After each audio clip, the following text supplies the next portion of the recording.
Everyone, welcome to my YouTube channel. बेटा आज हम स्टार्ट करेंगे चैप्टर 10 थ्योरम 10.2। स्टेटमेंट है the lengths of tangent drawn from an external point to a circle are equal.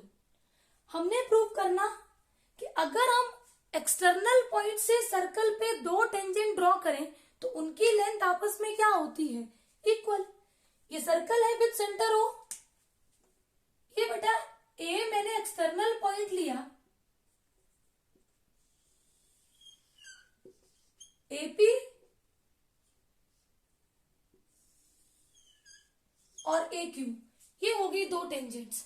हमने prove करना AP is equal to A Q. Given है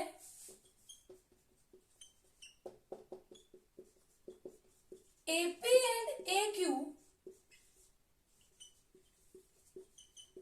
are two tangents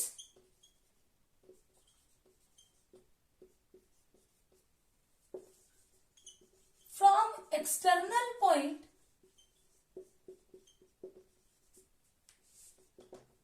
A. To prove, हम क्या prove करेंगे, AP is equal to AQ। दोनों tangents की length को equal prove करेंगे। अब देखो बेटा, हमें AP इक्वल टू AQ चाहिए। सबसे पहले देखा करो गिवन क्या है, उसके बाद देखो हमें लाना क्या है, और फिर आप देखो बेटा उसको प्रूव करने के लिए आप कौन सा स्टेप यूज कर सकते हैं। तो देखो बेटा, हमने अब तक एक ही थ्योरम पढ़ी है, radius is perpendicular to the tangent at point of contact. अब अगर यहाँ पे मेरे पास रेडियस हो, ये देखो, अगर मैंने पॉइंट P को O से ज्वाइन किया और पॉइंट Q को O से ज्वाइन किया तो ये मेरी रेडियाई होगी, और P पॉइंट ऑफ कांटेक्ट, और इधर पे पॉइंट ऑफ कांटेक्ट क्या हो गया, Q। अब देखो ये OP परपेंडिकुलर होगी रेडियस पे एट पॉइंट ऑफ कांटेक्ट, और इधर भी ये क्या होगी, perpendicular eight point of contact. Join करो OA को। कंस्ट्रक्शन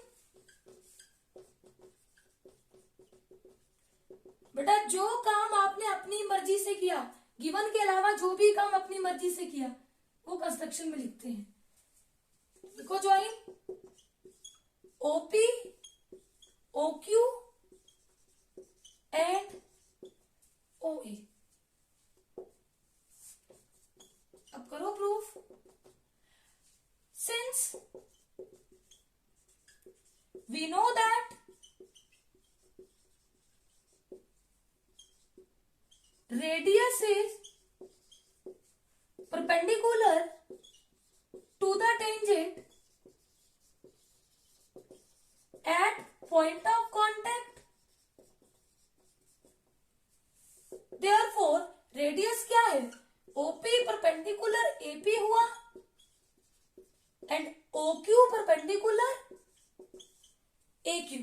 that is, इसका मतलब है कि angle OPA is equal to angle OQA, और दोनों की मेजरमेंट कितनी होगी, 90 डिग्री। अब देखो बेटा, हमने प्रूव करना AP is equal to AQ। अगर मैं इस ट्राइंगल को OPA और OQA को कॉन्गुरेंट प्रूव कर दूं तो हमारा काम हो जाएगा, क्योंकि कॉन्गुरेंट ट्राइंगल में ही हम कॉरेस्पॉन्डिंग पार्ट को इक्वल प्रूव कर सकते हैं। लो फिर ट्राइंगल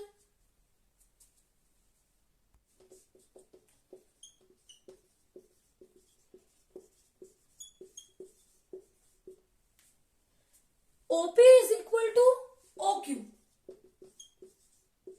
बेटा क्यों इक्वल है, क्योंकि देखो ये भी रेडियस है, ये भी रेडियस है, दोनों क्या है, radii of the same circle.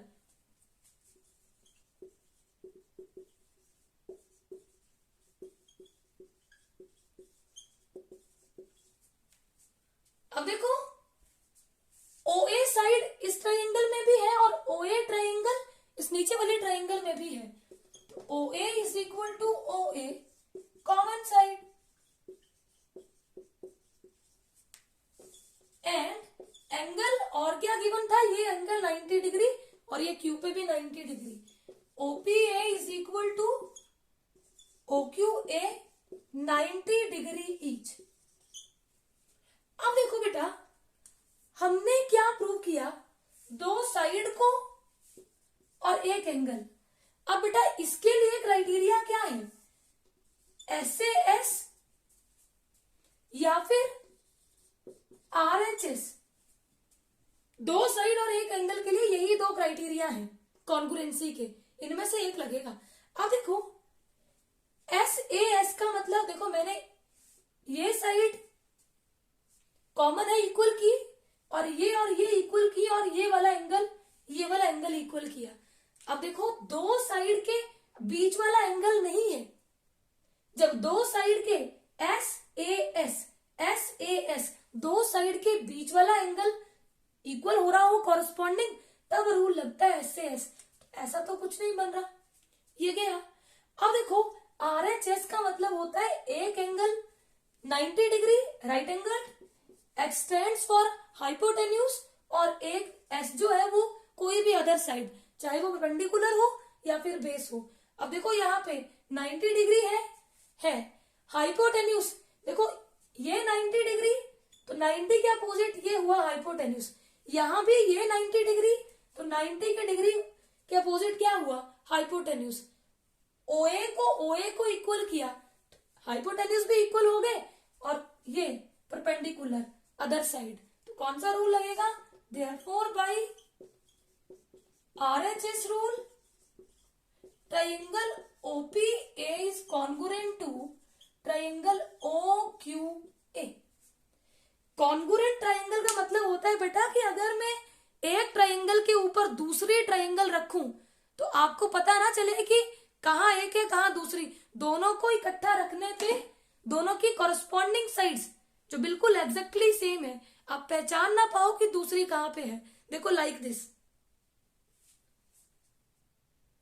आप ये जो दूसरा हैंड है इसको ना देख पाओ, पूरा कंप्लीटली ओवरलैप करे, ये होता है कॉन्ग्रुएंसी का मतलब। देखो therefore by CPCT AP is equal to AQ।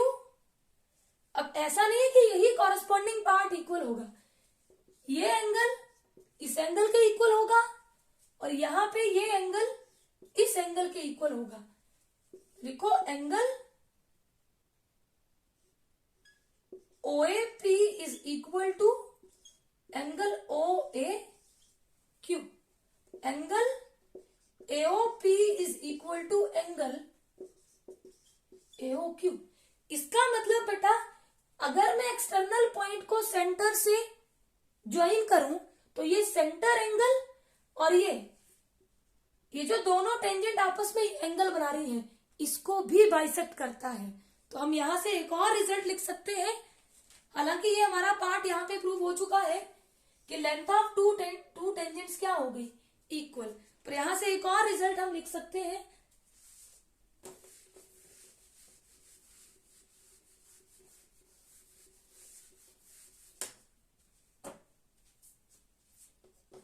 if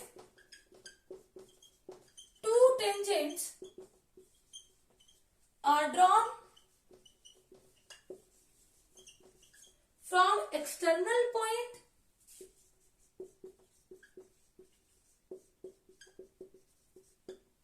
then first देखो they subtend equal angles at center। ये देखो अभी मैंने आपको प्रूव किया सिंप्लिसिटी से, ये वाला एंगल और ये वाला एंगल आपस में क्या है, इक्वल। सेकेंड पार्ट में they are equally inclined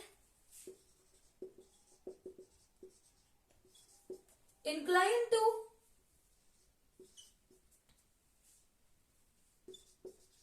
the segment joining